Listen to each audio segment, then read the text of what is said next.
हिंदू धर्मात आणि विशेषतः गरुड पुराणात मृत्यूनंतरच्या विधींना अत्यंत महत्त्व दिलेलं आहे।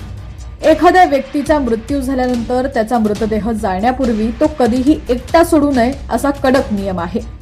गरुड पुराणात यामागे काही धार्मिक, आध्यात्मिक आणि व्यावहारिक कारणं सांगितलेली आहेत जे आपण या व्हिडिओच्या माध्यमातून पाहणार आहोत। पण त्याआधी तुम्ही जर चॅनलला सबस्क्राइब केलेलं नसेल, फॉलो केलं नसेल तर नक्की करा, जेणेकरून आमचे अपडेट्स लवकरात लवकर तुमच्यापर्यंत पोहोचण्यास मदत होईल।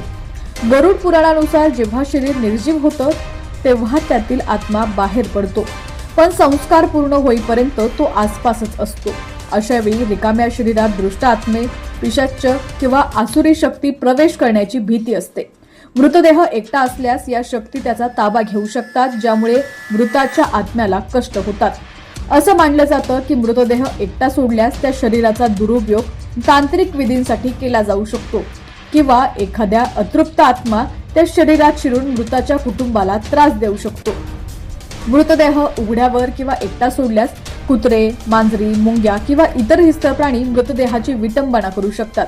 गरुड पुराणात शरीराची विटंबना होणं हे मृताच्या आत्म्यासाठी अत्यंत क्लेशदायक मानलं गेलेलं आहे।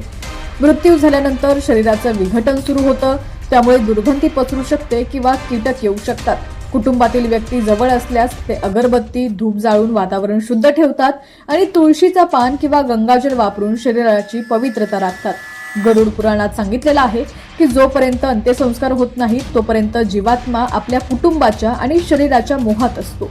मृतदेहाजवळ कुणीतरी बसून भगवद्गीता किंवा गरुड पुराणाचं पठण केल्यास त्या आत्म्याला शांतता मिळते आणि त्याला पुढील प्रवासाची दिशा समजते।